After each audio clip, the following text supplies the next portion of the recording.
Greetings, everybody. You guys can hear me without the microphone? Yeah. All right, how you guys doing? I'm all the thousands of emails. That's me. I'm Andrew Reese. I'm the district team leader, and I also teach middle school band for South Plainfield, and basically coordinate all the activities that are going on. You are the future of our department, and our program is dependent on new folks joining and learning musical instruments. And as you see with all of us, we're probably some of the best people to kind of talk about that, because throughout our music careers, that made us be what we would like to be, which is we're all musicians. I would like to introduce our people. In the back, we have Mr. Mark Tweed, who teaches at Riley School, and he's at the Grand School. We have Joe Rio, who does band, orchestra, and chorus at Kennedy. We have Ms. Kate Howout, who is the middle school choral director, and she also does orchestra and band at the Roosevelt School. Mr. Baldwin, who does the orchestra and the chorus and general music over at Riley School. And the folks that are not here, Mr. Parisi is Franklin School, and that's pretty much all of the elementary school teachers. Miss Flynn is over at Roosevelt, but she basically just does general music.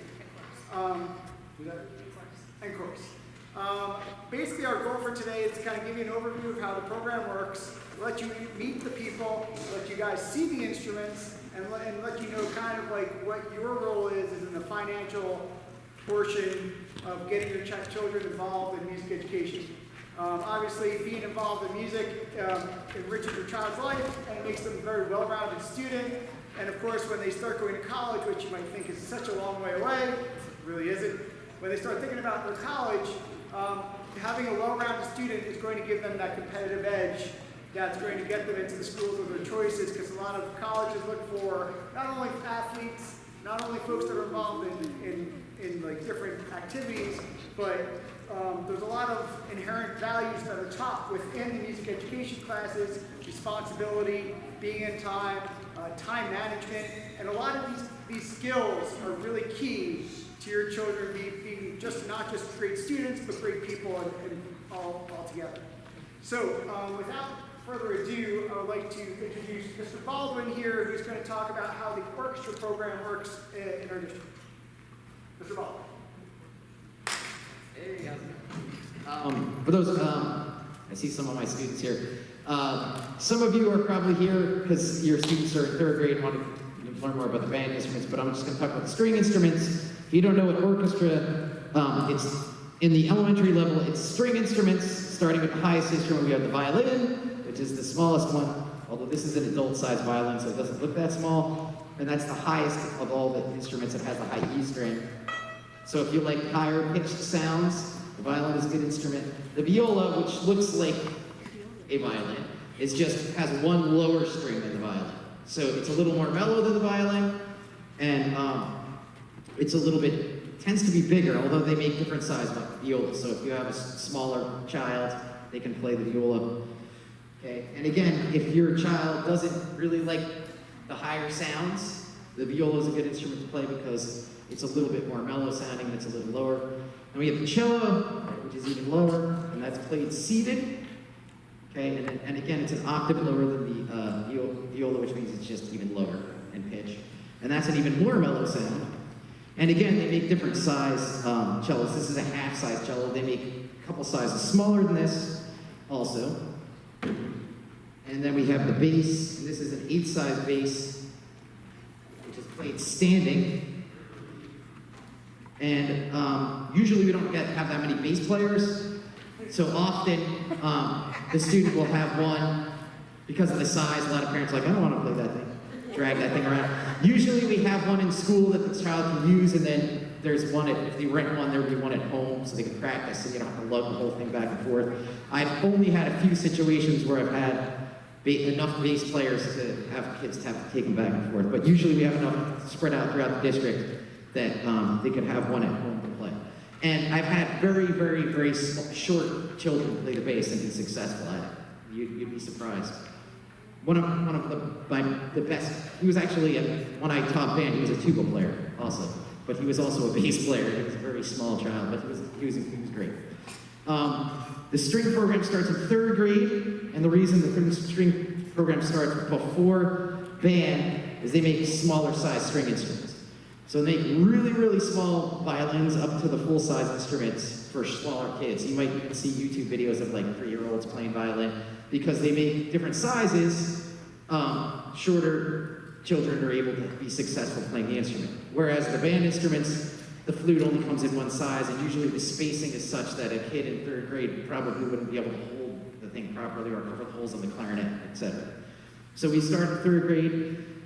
The program is one lesson a week and one ensemble period a week. So lesson is a small group, and like if you play violin, you'd usually be in a group of maybe 3 to 5 or 6 violin players. And then orchestra rehearsal, which usually takes place during recess time, sometimes depending on the schedule. Right now we're able to accommodate orchestra during the day. In some districts, they do it before school. It also depends on whether we have lunch duty and all this other stuff since we're all doing. And the program, it might be different in other schools. When I do orchestra, it's during recess once a week so that the kids don't have to come before school. I do my choruses before school, and Mr. Parisi does them after school. So like it depends on the school. So you might have to find out when that rehearsal is going to be. But we try to make sure that it's during the school day so that you don't have to come before or after school for the program. It's during recess once a week because that's the only time that I can pull all the kids at the same time.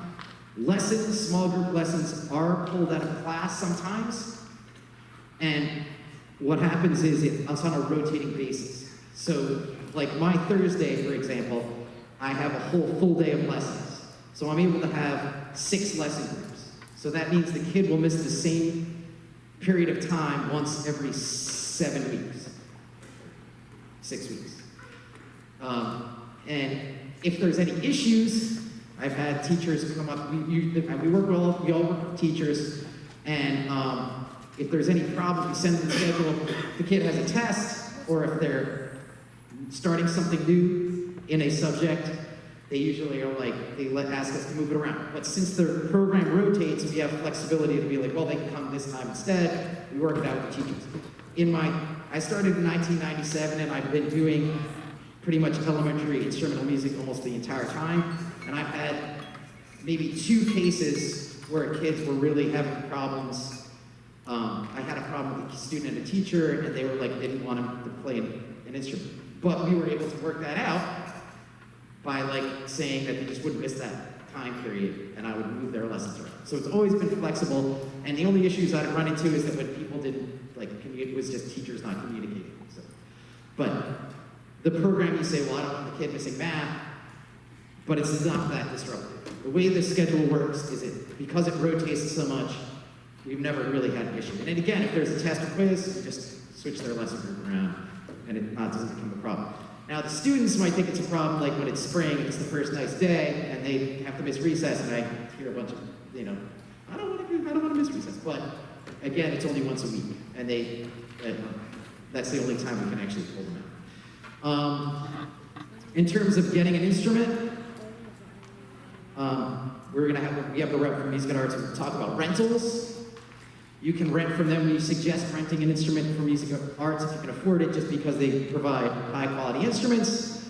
They're either brand new or almost new, and they provide the right size. The good thing about renting, especially with a string instrument, as opposed to a band instrument, you might be able to find a good used flute if you know what you're looking for. But if you buy a string instrument for a 3rd grader, by the time they're in the end of 4th grade, they won't be the right size. It'll be like buying 1 pair of shoes and expecting to use it all the way through middle school. It won't be the right size. Because as they grow, the half-size violin will stay the same size. If you rent an instrument, as they grow, they can just swap it for the next size up. If for whatever reason you can't afford to rent an instrument or purchase one, the school district does own a limited number of instruments for people to borrow at free of charge. So we don't want economic factors to get in the way of your child's music education. The school district does own instruments, so if you absolutely understand, especially the way the economy is, if you can't afford it, we have instruments that's not a reason not to sign your child up. But again, you'll be more likely to have a better instrument rather than the one that's been in the district for a long time. Some of them are pretty old and beat up. Well loved, yes. Or they've just been around for a while. And I'll be around to answer questions about the string instruments. If your child wants to hear the string instruments, we've set up websites, and I've sent I personally have sent stuff home, and I post stuff on the Google Classroom for those, and I'm sure some of the other teachers are doing that kind of stuff too. You can also look up stuff on YouTube if you want to hear what the instruments sound like. You say, just go up on the viola, and look it up on YouTube, and there's a whole bunch of quality videos. You can hear what the instruments sound like. I try to do that in my music classes, so the kids who I have as students, they've all heard and seen all the instruments.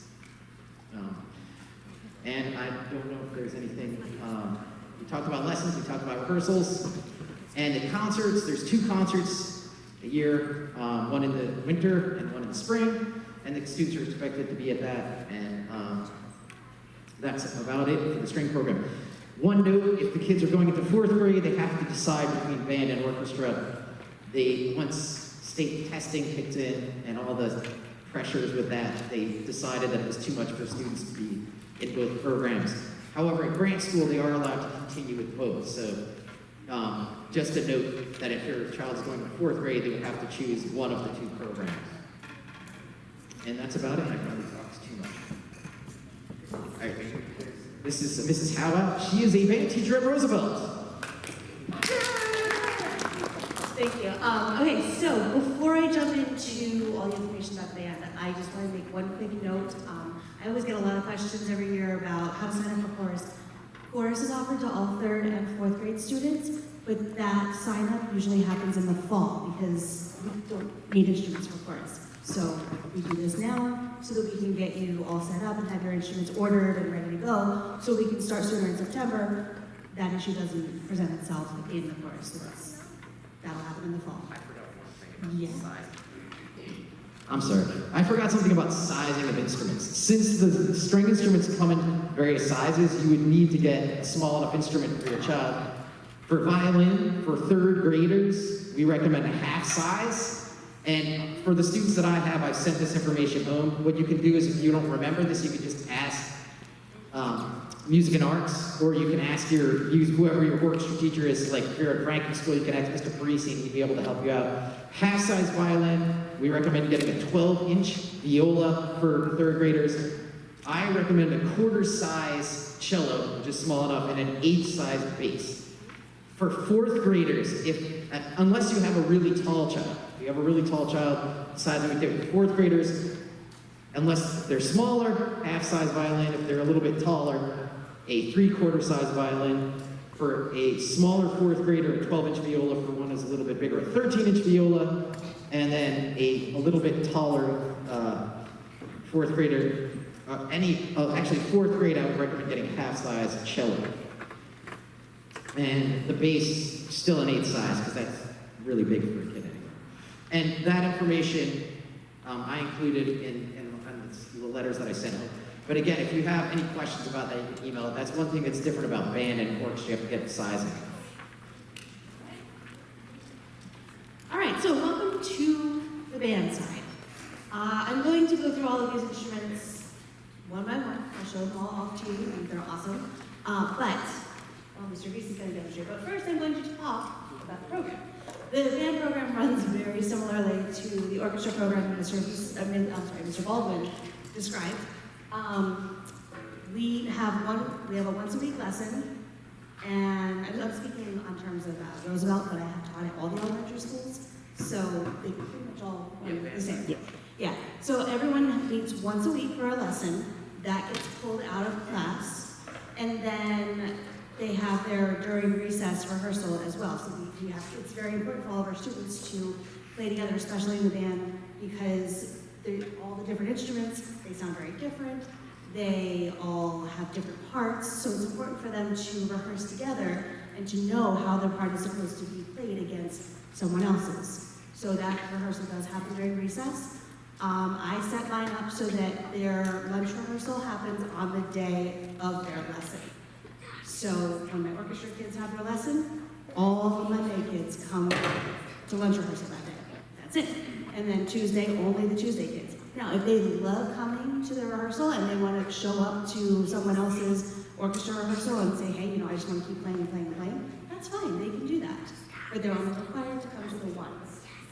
The band kids are all scheduled on the same day so that all of their rehearsals happen on the same day during their recess.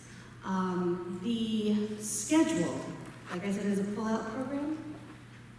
The way things work at Roosevelt, and I can't speak for the other schools right now, but we have one grade level that prefers that all of their students be pulled out at the exact same time every week, and they just don't plan anything of substance during that time period. So your student doesn't miss any content. They are given, the students that are not taking orchestra will usually end up, they do review or get help in something that they're struggling with so that the students that are out are not missing anything that is super important for them to move on to the next subject. The other grade level chooses to rotate. So that grade level is the ones with all band instruments. As you can see, we have many more instruments than the orchestra, and I try to schedule them all so that they're in the same lesson group with their own instrument. So that is 8 different lesson groups, which means that when your child misses class and they rotate out of their regular ed classes, they only miss that one class once every 8 weeks, once every 2 months. So it's not really super devastating to the content that they're missing, okay? So with that said, I'm going to point out all of our instruments, starting at the very top. We have our flute.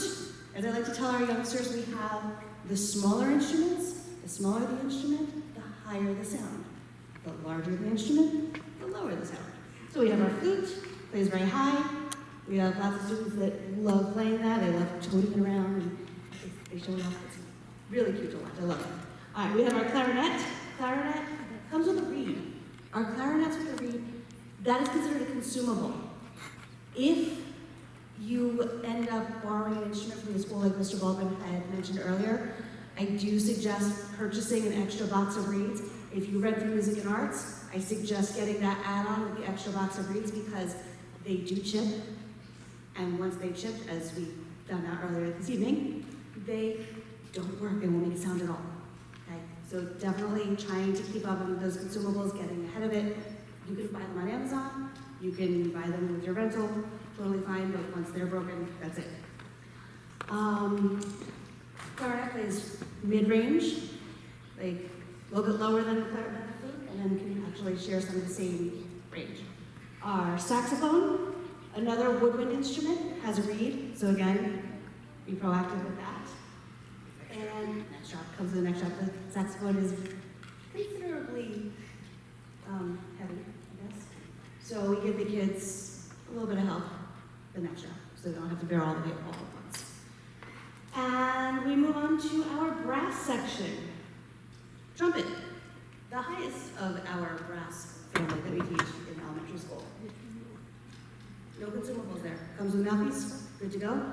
There is valve oil. I handle that in school. If your instrument gets stuck, if the mouthpiece gets stuck, if anything doesn't work, just throw it in the case, tape it closed if you have to because the mouthpiece is stuck, and bring it in. I have special tools to fix it. All right?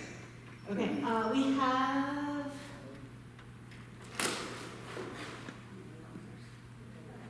All right, we're going to move on down here to our trombone. The trombone, super fun. Students love the trombone because of the slide.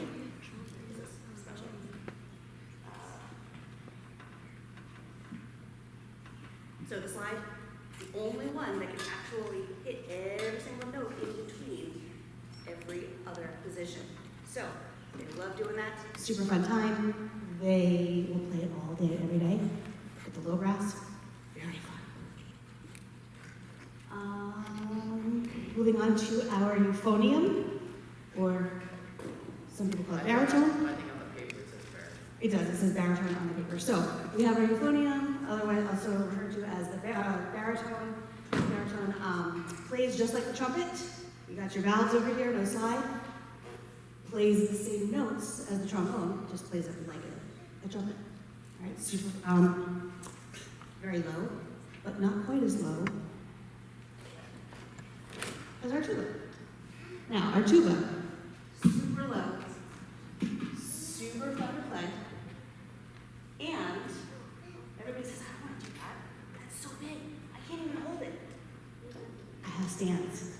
So it just kind of sits on this little pedestal on the floor, and you just bring your face up to it and play. So you don't have to worry about holding it or it being too heavy. And like the bass, when I do have tuba players, I think every time that I've had them here, I have enough tubas that I can have one for you to just take home, and I can leave one here at school, so you don't have to worry about carting that back and forth.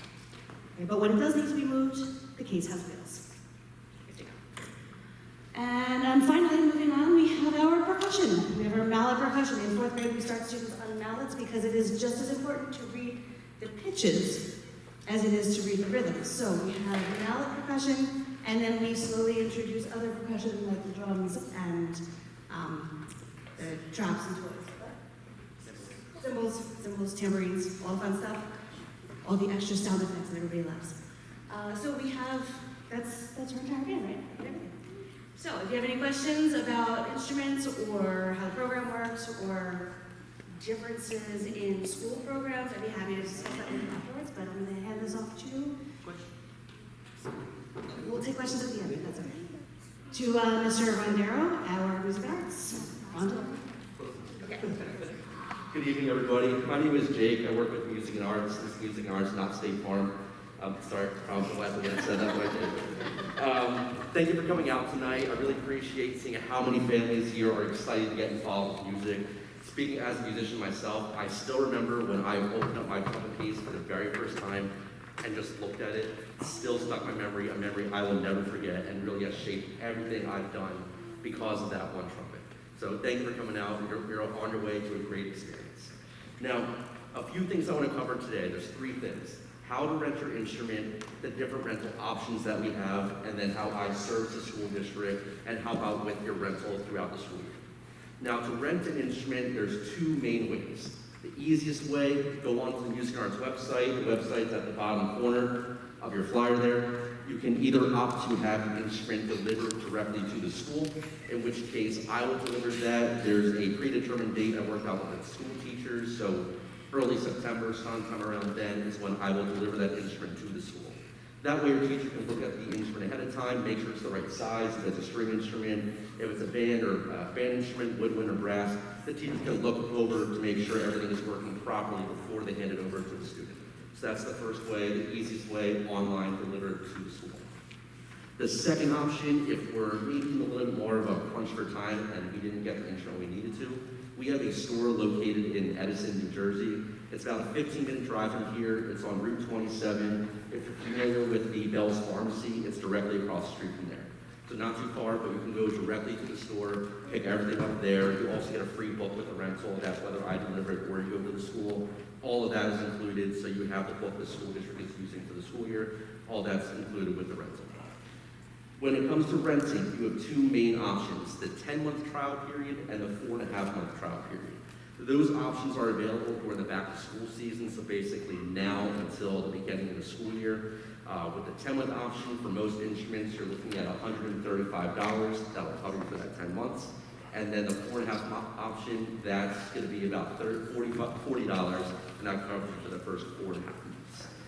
After that, for most instruments, it goes into monthly payments of $31.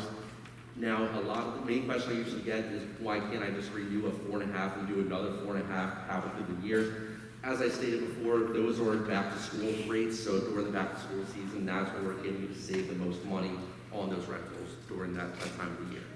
If you break it down, the 10-month, while it's a little bit more upfront, saves you about $80 throughout the entire school year if you commit to that versus doing the 4.5 month and then moving to monthly payments after that. A couple other things I wanted to cover with the rental program too was how I'm going to be servicing the school district throughout the year.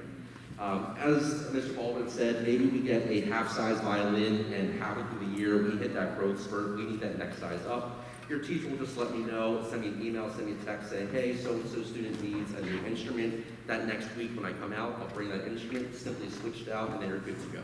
It's that simple.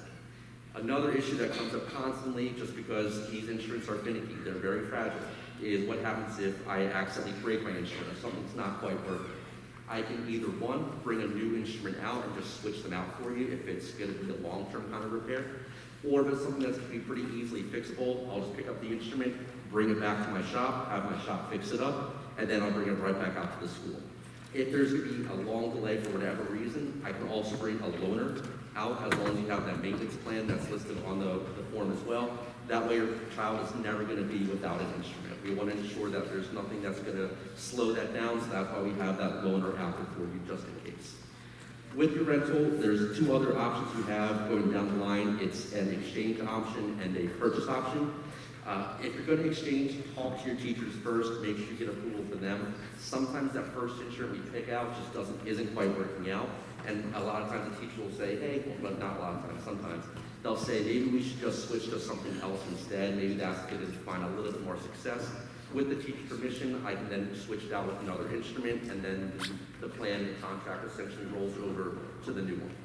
The other option, as I said, was the purchase option. These instruments are a rent to purchase, so the payments you're making do go towards actually owning the instrument.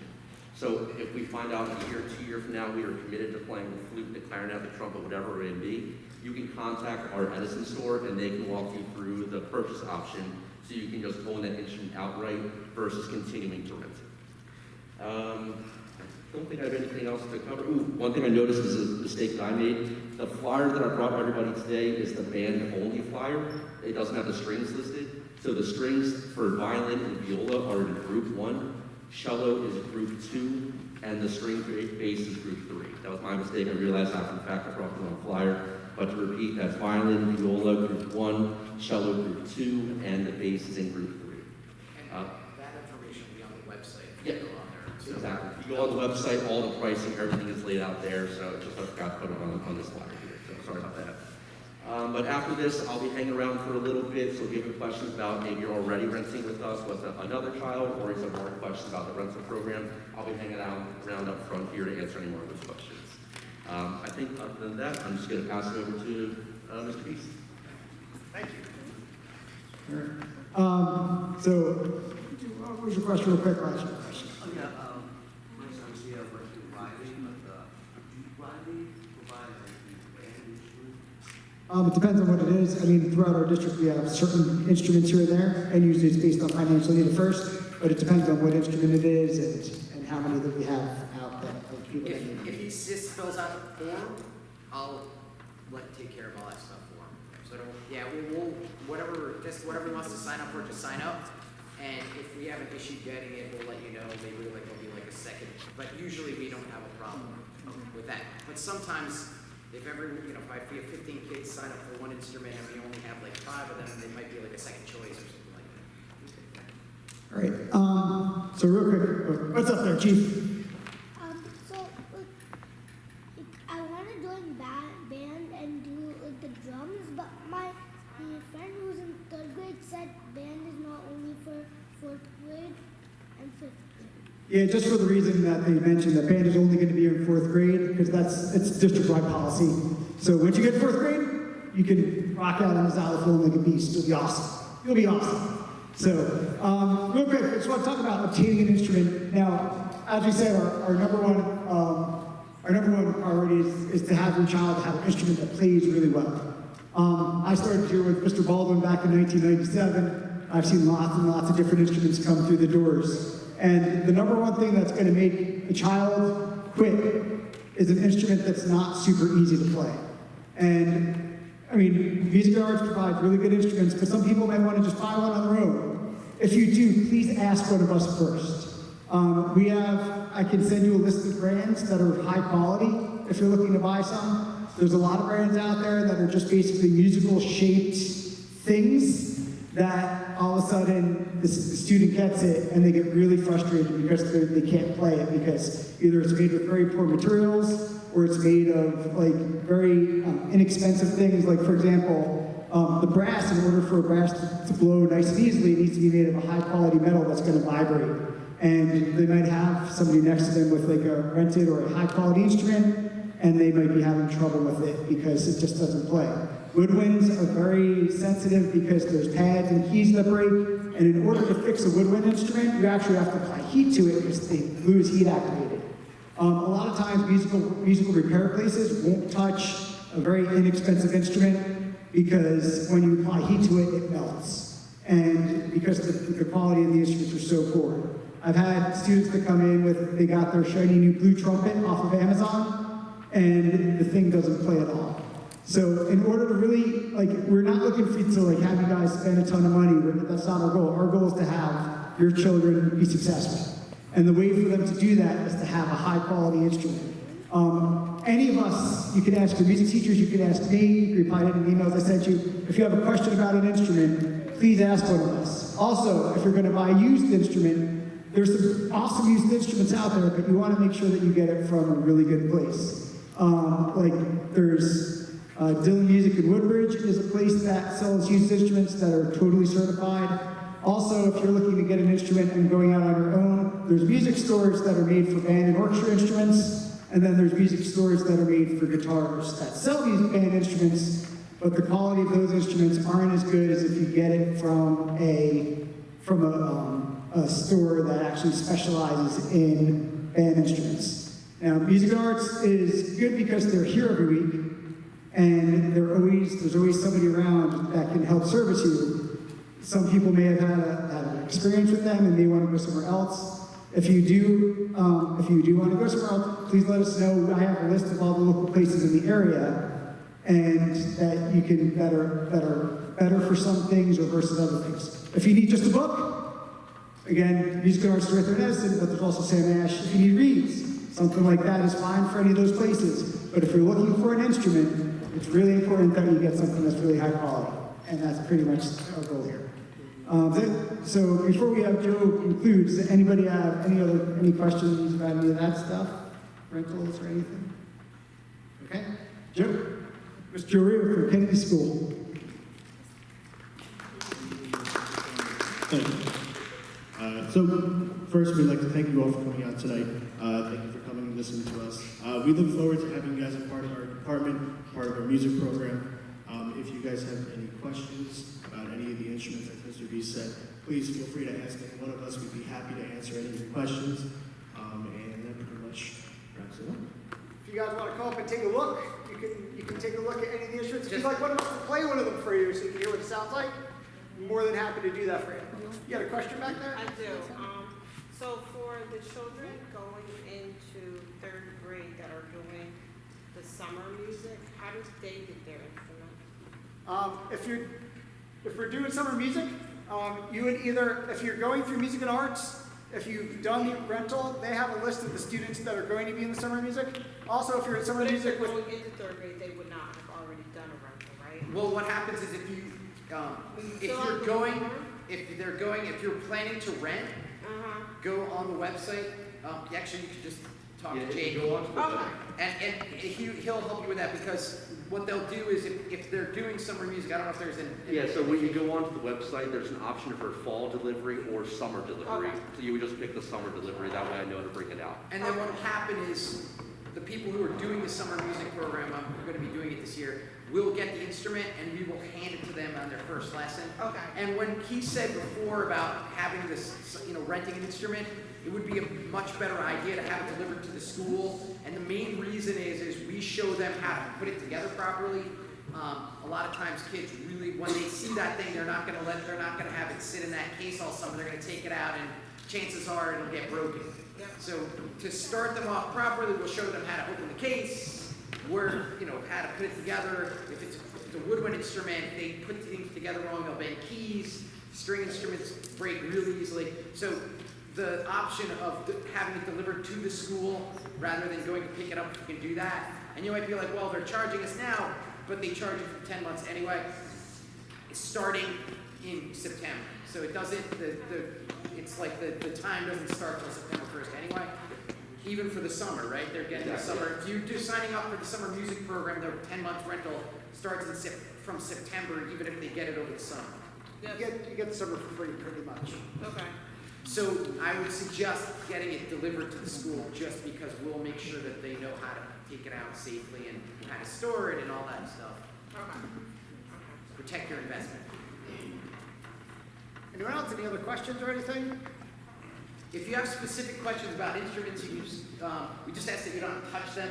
We'll like show them to you. Unfortunately, with germs and all that stuff, we're not gonna have anyone be able to try them out. If you want to try an instrument out, I do this in my school, like string instruments, if you can ask your music teacher, they might be able to have them like come in and try it out. We have ways to sanitize the instruments if they want to come during recess or something. I'm sure their teachers at their school will be happy to show them the instrument, have them hold it and see what it's like. But you should do that at school. Or for child in middle school, it's never too late to start a band instrument. Or high school. Anyone else? Anything? All right, yes. Can you explain the rental fee, and it looks like there's also a parent maintenance program, and Yeah, so how the those repair- two interact? Yeah, so the trial period, that initial, that first charge you see on there, that's for just the rental, for the 10-month or the 4.5 month. I think they have it referred to as the LDW on there, of that maintenance plan. That's gonna cover you in case any damages happen to the instrument, like if we drop it and we put a crack in the instrument, we accidentally put the instrument on the chair, someone else knocks it over and there's a dent in there, that covers all those kind of accidental repairs. Basic maintenance, just there are things that are gonna happen over time that no matter what you do are gonna just, like keys are gonna slowly start to wear away. That's covered no matter whether you have the plan or not. But if any kind of accidental damage, like it falling over and someone knocking it, whatever it may be, that is all covered with that maintenance plan. I would suggest doing that. Yeah, honestly, If we don't do the repair and maintenance, we would be responsible for the full cost. yep, and the maintenance also covers things such as loss, if there's kind of like police reports filed with it, all that extra stuff, that is also covered under it. But the stuff gets broken all the time. Yeah. It's not.